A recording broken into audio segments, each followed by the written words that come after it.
Steve, obviously plenty of positives to take from that, but at the end it's another defeat. How do you sum it up? Obviously disappointing to lose a game like that, a game that we shouldn't lose. But if you make errors at this level, you get punished, and we got punished severely for the errors that we made in the game. Lots of good things, but still a defeat.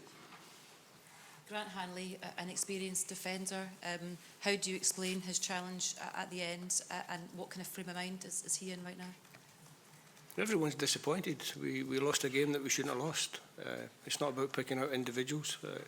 We never do that. I've never done that, and I'm not going to start now. We win as a team, we lose as a team. We'll go away, we'll analyse the game, and we'll speak in camp.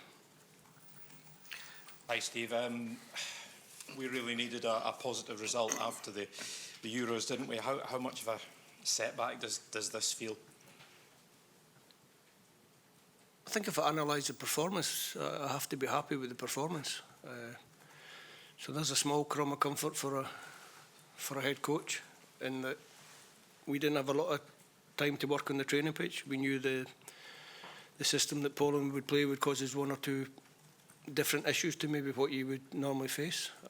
But I thought we dealt that well. I thought the team shape was good. The attitude, the energy of the players was excellent. The only thing is, if you make, like I said before, if you make small mistakes at this level, you get punished. You made some positive substitutions, the likes of Gold and Doak coming on. That certainly cheered the fans up. I mean, how good was it to get their contribution? What did you make of what they gave you? I think they brought energy to the game at a time when the game had opened up. I think all the substitutions that went onto the pitch, all the substitutes went on, made a good impact in the game. Obviously, it helps when you just make a substitution and you score immediately. That helps everybody. Gets us back to a scoreline which should have been the worst scoreline that we faced at the end of the game. Should have been at worst 2-2. But like I said, you get punished for you get punished for mistakes at this level. Steve, you mentioned the individual errors coming back again. Is that a concern that these keep cropping up, because it's been a pattern for a little while now in terms of the goals we're conceding, and how do you eradicate that?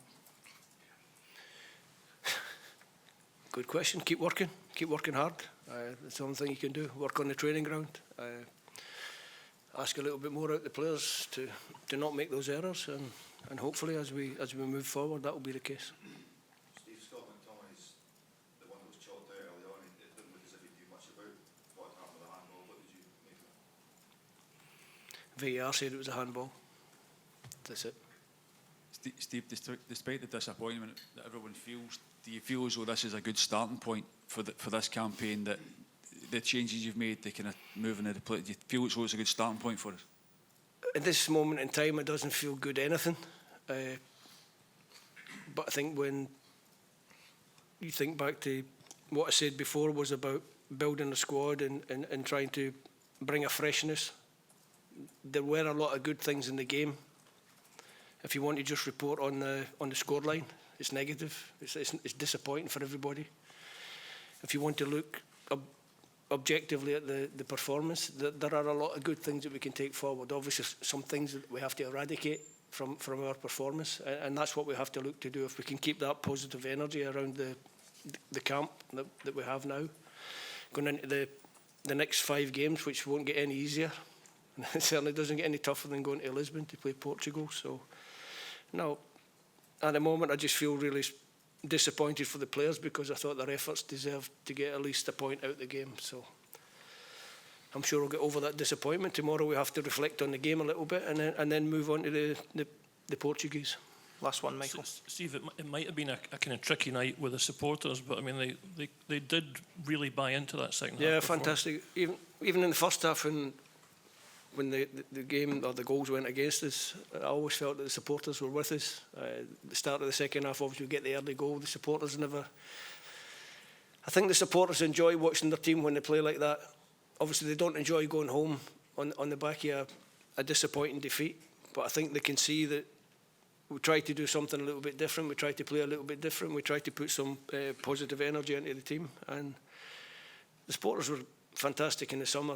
For me, the supporters when they come to Hampden are always great. Full house. full house tonight. There could have been a lot that said, I'm not going to go after the disappointments they had in the summer. They've all turned up, they've got behind us, fantastic atmosphere.